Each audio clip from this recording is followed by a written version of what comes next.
Okay. Nick. I don't Hi, want and to. welcome to another edition of Newsmakers Journal of the Plague Year. I'm Jerry Roberts. It is Friday, October 30th, and we are joined by our all-star panel of top-ranked journalists, Delaney Smith and Nick Welsh, talking to us from the Independent, Josh Molina talking to us from an undisclosed location. Thanks for being here. Let's start with a real quick COVID report. So Delaney, we were this close to getting out of the red zone into the orange zone, if I got that right, but then all of the Greeks screwed it up at IV. What happened? Yeah, something like that. So a couple weeks ago when we made it into the red, we were right on track to be in orange by now. And that's what was expected. But then there was a few outbreaks in Isla Vista, and those outbreaks in Isla Vista in the Greek housing system is actually just enough kind of skewed our numbers so that we are still stuck in the red and we're not going to be going into orange. I mean, it looks like we're trending that direction, but it just takes a few more outbreaks and we're back in purple. So we're really kind of teetering now in the danger zone in the red. How serious is the outbreak in Isla Vista or at UCSB? Well, see, the issue is everyone who's a part of that outbreak, they, for the most part, had really mild symptoms or none at all.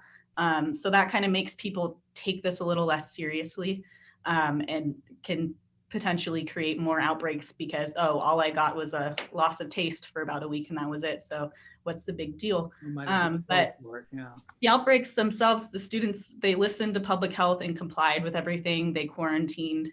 And so it is under control, but the issue again is just that they're not having these big symptoms. So it's more the reason to go back out and not care as much. Right. And we have Halloween coming up this weekend, which of course is a cyclonic super spreader event in the making if it is allowed to sort of go the way it normally goes. But at least everyone would be wearing a mask. You'd hope. There you go.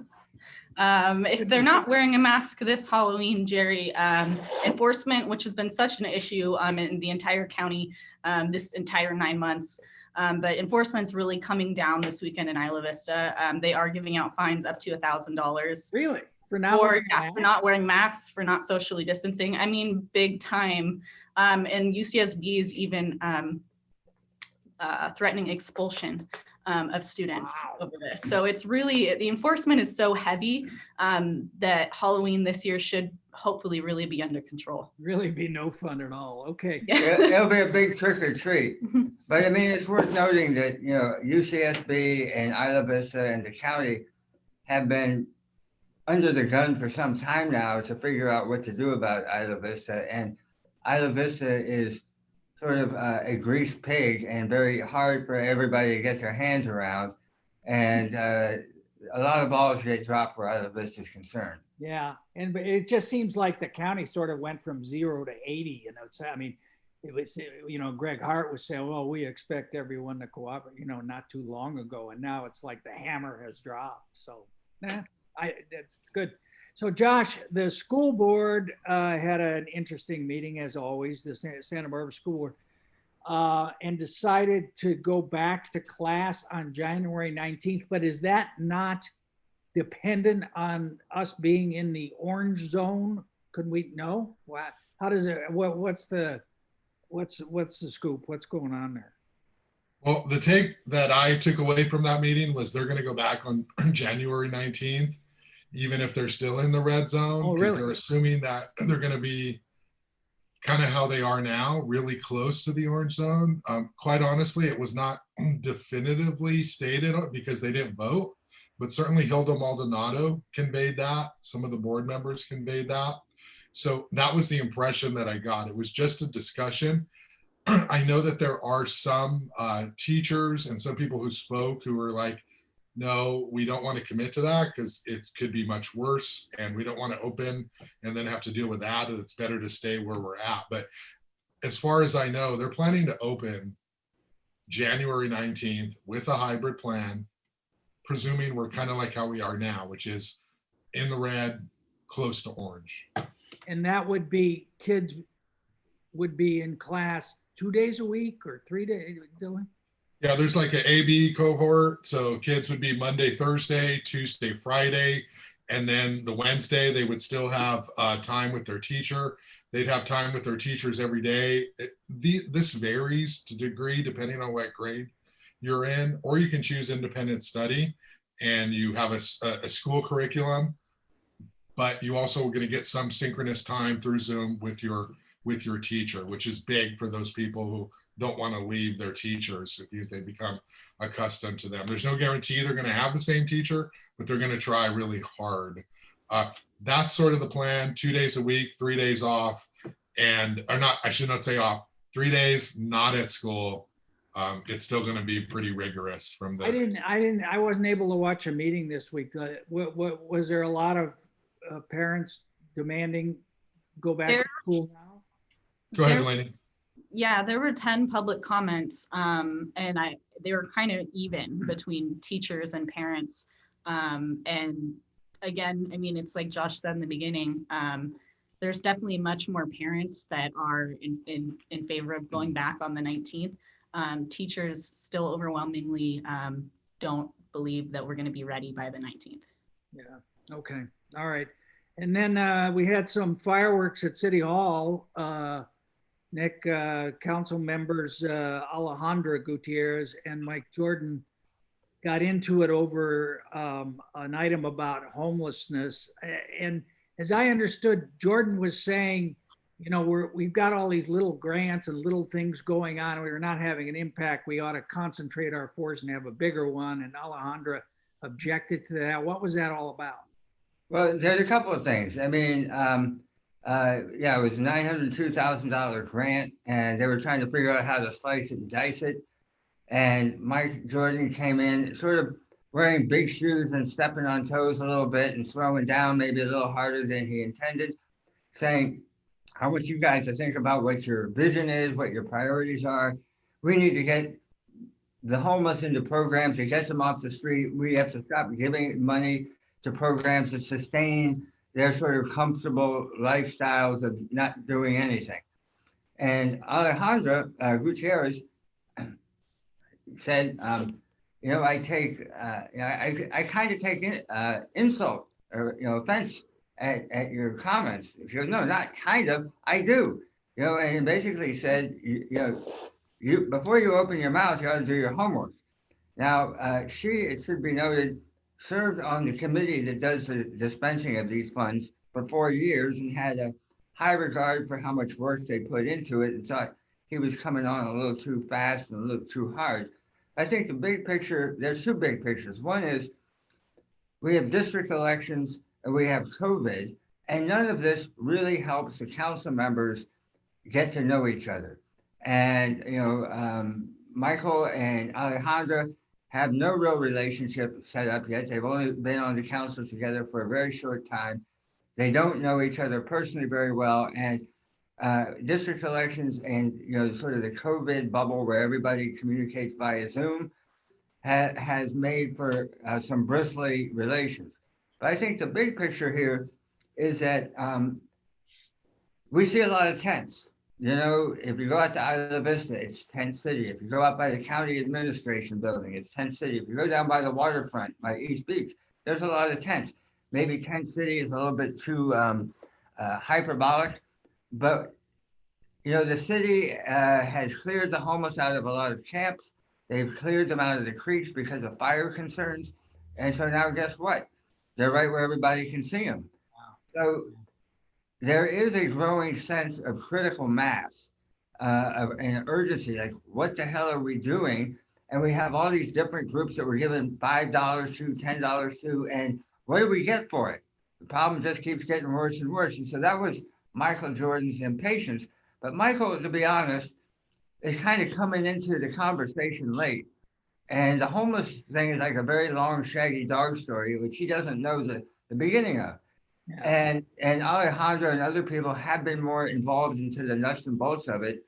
So having somebody come in from the outside saying, you guys don't know what you're doing and you need to do another way, is bound to rub somebody the wrong way. And this Tuesday, it definitely rubbed Alejandro that way. Josh, did you, in reporting on what was going on, is there like a fundamental difference between Jordan and Alejandra on how, how we approach this? I mean, Nick's characterization and almost, getting into Frank Hotchkiss type territory, these people can't choose this lifestyle and so on.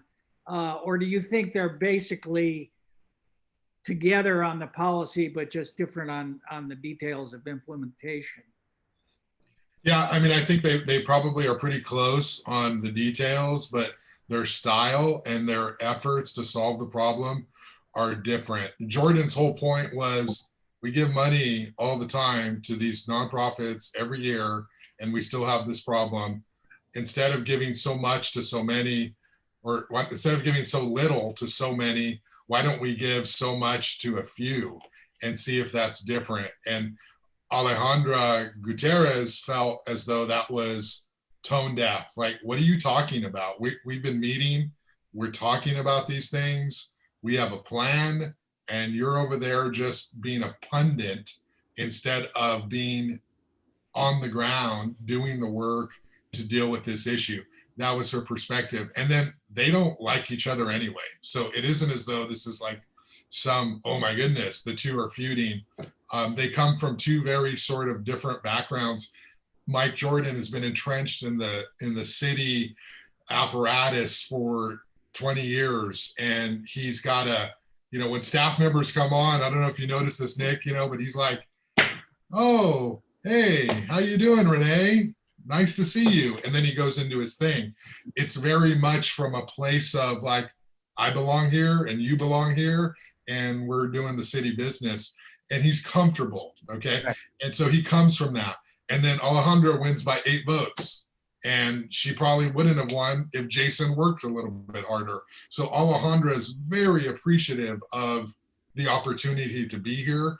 And so she's coming at it from a place that, quite frankly, a lot of people of color do when they get opportunities, which is, I'm going to go all out here. Like, this is not, I'm not going to take anything for granted. And I'm going to leave it all in the council chambers virtually every week because, hey, I'm not even supposed to be here, right? And so she's coming out from that. So she's all in. And then we got like a pundit perspective on how we should allocate these dollars. And she's like, that's wrong. Like, I'm from the streets. And no, you're not going to tell me how I'm doing my job when you're not even part of the conversation, Yeah. So both are like correct in their own way. They need to figure out a way to get in a room and talk and not air their dirty laundry in public. Historically, I would say that the mayor would be a person who might be able to try to find consensus and bring people together. How'd that work out? She tried, Kathy Murillo, the mayor, saw this coming, and she didn't react as viscerally as Alejandra did, but there was a sort of like, hey, dude, I'm having a meeting tomorrow with a bunch of movers and shakers in the homeless universe, and why don't you show up and like get yourself educated a little bit? And he completely blew that off, saying, hey, the time is now. I don't want to go to another meeting and listen to a bunch of big shots pontificate yet again with their 10-year plans to end homelessness forever.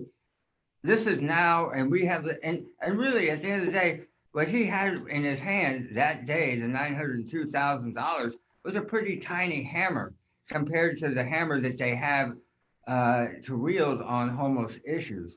So it was kind of a small venue for him to go at it. Yeah. But he was going at it with Eric Friedman. They were coming into the meeting sort of allies. And I think Eric was a little surprised too that Michael sort of raised that issue of let's double down on just a few of the nonprofits and give them some money, because that really is upsetting the apple cart. And so yeah, and then Alejandra, what did one council member say? She went from 0 to nasty in a nanosecond. I mean, I think they were all a little bit surprised, and Kathy did what she could do, but their tempers are gonna flare. Yeah. All right. I just want to note very quickly that I finally did talk to James Joyce this week about running for mayor, and he is considering, he's got a few other things on his plate right now. He's recovering from surgery, but you know, my takeaway is I would not be at all surprised that he's gonna run, which would really shake up that whole race and shake up the landscape. And then Nick, you said what, Deborah Schwartz is Deborah taking. Schwartz is the name that was being floated out there. You know, we're not even done with this election, and already, you know, and this is only the most momentous election since the history of time, but already we're sort of getting twitchy feet about who's going to run for mayor. Well, I am anyway. I'm so sick of this election, and I'm having this massive anxiety attack. So I just decided to. You know, the thing that would be great if we have a mayor named James Joyce, maybe that's going to go a long way to repairing the breach of diplomatic relations between Santa Barbara and Dingle, our sister city. And Dingle, good point. All right. The Dingle diaspora is a big problem that doesn't get enough time on your show because you're anti-Irish bias. Yes, we'll come back to that. All right, so let's talk about this election. We have the Santa Barbara School Board, Delaney, the independent endorsements and the Democratic Party endorsements are kind of interesting. They both endorse Laura Capps and Wendy Sims Moten, the two incumbents, but the Indy went for Virginia Alvarez and Dem went for Jackie Reed. Who's going to get more votes, Jackie, or I won't ask you to predict, but who's going to get more votes, Virginia or Jackie? I say, I've been told I'm wrong constantly, but I say Virginia. That's my opinion. Josh, do you think she's broken through? You think she's made the case enough to oust an incumbent? I mean, you got Molly Culver there, you know, doing the mailers and got the slate and everything, which in this environment, I think organization is going to be really important. What do you think? Well, I like I said, I don't ever underestimate the power of the Democratic Party. It's just a built-in framework of support for the candidates. So I think those incumbents are probably the three favorites. This may be my perception, and I might be Michael Jordaning this, but I feel like Virginia had a really strong first half of her campaign, and I don't think she's pivoted enough to be like, oh, she's the one. I think she started strong and then like kind of didn't know what to do there, and things have kind of been held in place. She calls the school board meetings and she says nothing, like she just kind of like calls to call, but doesn't really like call for anything specific. That being said, people I talk to who are not journalists, who are not involved in this world we are, say they like her, say they're going to vote for her, that they think she's a good addition of the board. So there's certainly something that she's doing, that she's resonating with people just kind of on the ground who had an opportunity to you know, see Delaney's forum or read the local media coverage. I think there's something there. But I also, there's so many qualified candidates who don't win because the Dem party just does so much work. They just, in other words, you think Jackie's going to finish ahead of Virginia. So, and I feel that. I mean, I just think that you endorsed Virginia. if you look at the number of Democrats who've already turned in their ballots, you know, who is paying attention to the down ticket races so much? I mean, some people are, but I think that this is a year where the Democratic Party endorsement is going to have a disproportionately large impact. And to the extent that people even think about who they're going to run for school board, you know, if they're into that race, they're going to read Delaney and Josh's stuff and they're going to go accordingly. But a lot of people aren't going to be into it. They're not going to read that. They're going to go, oh, here's the party. Well, that's right. They're either going to, you know, go with the Democratic slate card or they're going to go with the independent endorsement. So it's really, I think, mostly a measure of your manhood here that's on the line, Nick. So, you know, good luck on Tuesday night.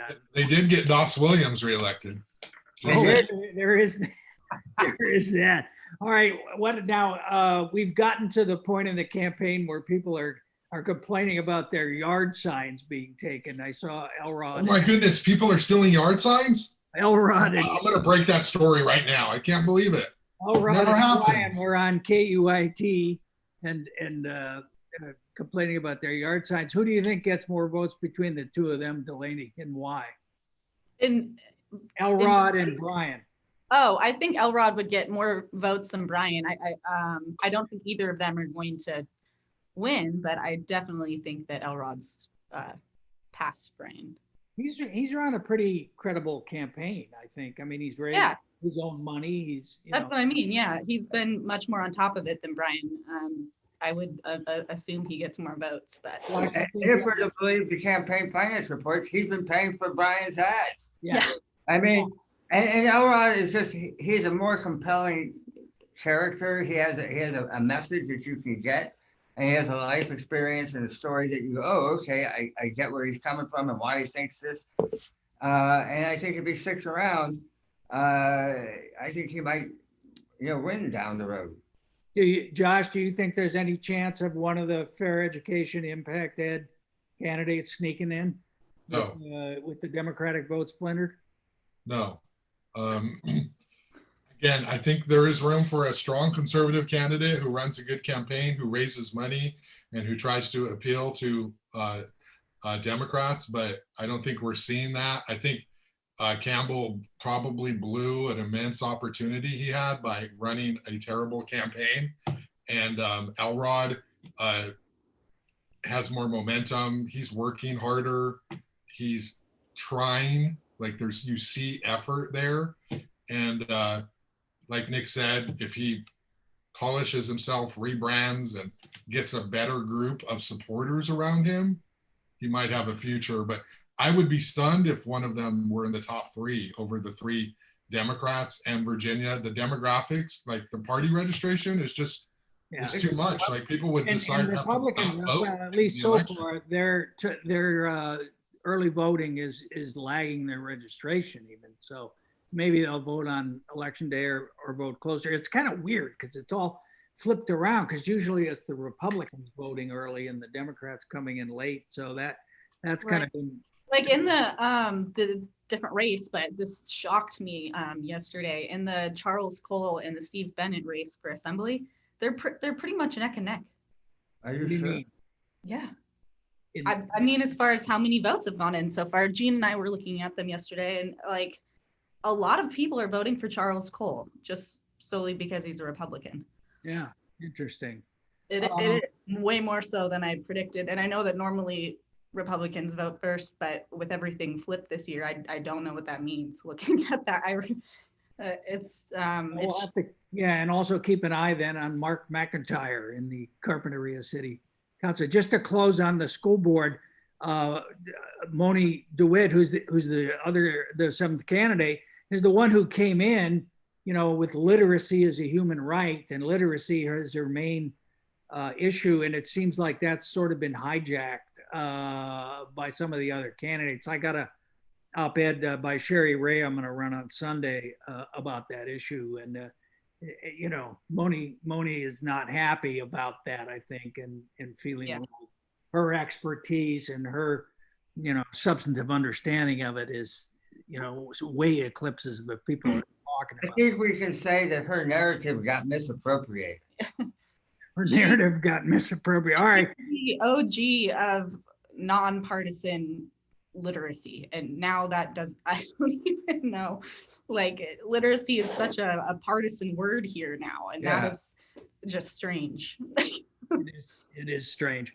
All right, and then in Goleta, we have Nick, the same situation where the Dems have endorsed the incumbent Chalet and Max Rorty, who's raised the most money, or at least the last time I looked at the filings, which is interesting.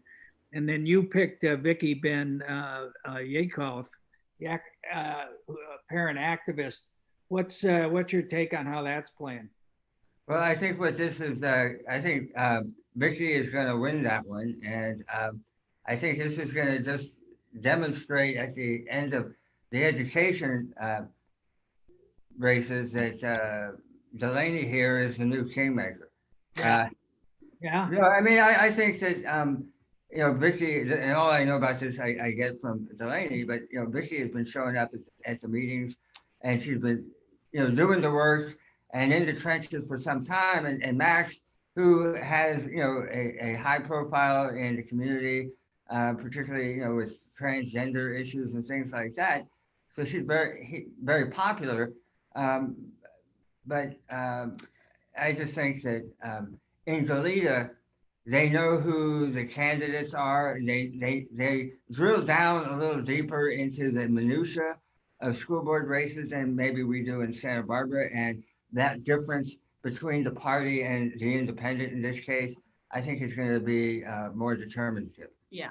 Yeah, I mean, the other thing that's interesting along with the endorsements is I wonder if, identifying oneself as a candidate as parent in a school board race is not really a good idea. Which Virginia has done. I guess Vicky has as well. So that might be something to keep an eye on. Josh, who's going to win the Goleta mayor's race? Well, just on the Goleta School Board, quickly, this is like the reverse. This is what conservatives do, the Dems are doing. Conservatives pluck, like Angel Martinez, put a lot of money, totally disconnected, and want them to win. The Dems got behind Max, who's a good person and very qualified, but not for Goleta Union School Board. She should be running for assembly. She should be running for on a platform where the issues that she's been involved with get more attention on a broader stage. We're talking about Vicky Ben-Yakov, who goes to meetings, who knows moms and dads and kids and on a first name basis. Her names are written in chalk on the sidewalks in Goleta because they know who she is. Wow. Yeah. So I think that it would be a little bit of a shame if money gets Max elected over somebody who's been doing the work in the district. And that's also so counter to the Dem party, because the party usually gets behind the people who are doing the work in that actual area. So it's kind of flipped. I don't understand that math, but I think Vicky's going to win because people actually know her name on the ballot. But she is going to have to overcome all that money that's being flooded into Max's campaign. Well, Paula Perotti is probably the front runner in the mayor's race. Roger's a qualified candidate, but I think that he's probably just not going to be able to pull ahead of the Dem party effort for Paula. Yeah, speaking of money, Carolyn Abate raised a lot of money in the Goleta School Board. I noticed that. That blew me away. I was Yeah. very surprised. She raised more than Soleil the last time. And Well, as we know, I mean, we've all met Caroline. She's really sweet. She's really nice. that's not why she got the money. She got the money because she holds such extreme to the Max views that anyone who identifies with those views, Caroline is their person. No candidate, even the conservative candidates, hold such extremist views like she does. And so even though there's less extremists out there, they have only one choice now. And she's it, but it's not. Okay, yeah, I mean, it was I interesting. think that's the last reason why anyone is voting or But donating money. But I think she's doing well because she is extreme and she's sweet. And so her sweetness defangs her extremity. But I think that what her candidacy and her success shows is that there is this sort of cultural backlash that's out there looking for a place to go. Yeah. And the fact that somebody so extreme could be the repository of that impulse suggests, something we need to pay attention to. Yeah, her sweetness defangs her extremities. Okay, that's the title of my new memoir, My Life in Journalism. And then the last thing, I want to make a prediction that I will stand by. I believe that Joe Howell will win the, I think it's Area 6 County Board of Education race. Joe Howell raised more money than anyone for anything. And we all know him as someone who's very active in community stuff and prep sports and other things. but he's been on the county board, which I didn't know existed, since 1999 and has never had to campaign. So this is the first time he's had an opponent. Lou Siegel, who's backed by Fair Ed and Impact Ed. So he goes out and raises 53 grand. I was just astonished by that. I mean, what did you think? Well, he's got Ben Romo running his campaign, and Ben Romo is he's sort of a come in from the cold, old Democratic campaign guy who is sort of astonished and upset about this vast right-wing conspiracy trying to take over these positions and electoral positions that are so obscure, nobody in their right mind would have any idea they even exist. And so, Ben was going to make sure that this just got nipped in the bud right now. And the other thing is, going back to the sweetness factor, is that Joe Howell he's like the nicest guy on the planet, and he works for every nonprofit, and nobody really knows all the things that he does. Everybody just knows he does a whole bunch. And so for him to be somebody to come along and kick him in the ankles and say, he's working for a board that shouldn't exist, he's going to win the sweetness prize on that. I mean, I think that is an interesting takeaway from the whole race. It does call attention. There's a lot of money in the county board, and what does it do? And I don't know. Nobody knows. Huh? Even people even if you've been told what they do, you still don't know what they do. Well, that's the thing. Bill Cerrone, who was the superintendent forever, wrote an endorsement of all of the incumbents in your paper, and there wasn't a word in there about what they actually do. I mean, he attested to their great humanity and love of fellowship and so on, but there wasn't.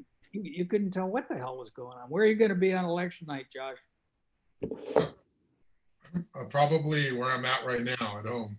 What are you gonna do, Nick? Are you gonna go out at all? Where I'm having parties? There's no parties. Where I'm thinking of being, it's probably gonna be too late, but I'm hoping to be at county elections where the votes are coming in and getting counted. And I just thought it would be interesting to see the conveyor belt of democracy in action. Just because A, I've never seen it, and B, visually, it ought to be kind of interesting. Yeah. What are you gonna do, Delaney? I'm gonna be here, but I'm getting comments from all the winners, the losers. What stories are you writing? I'm doing the Goleta School Board, the Santa Barbara Unified School Board, and then the assembly race. All right. Well, I'm gonna be on KYT from this very spot. I may have to don a tie. I don't know. Will you be wearing that shirt?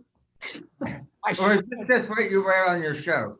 I mean, I'm going to be in and out, but You look like a waiter at Chuck's Steakhouse when you wear that shirt. I'm just saying. So, their coverage is going to start at 4. So they're going to be looking at, the results. You're working. Wow. Yeah. I mean, it's all about Florida, the first round. If Biden wins Florida, You heard that Mike Stoker, our former county supervisor, and Republican activist who came up with the term "lock her up if he's to be believed."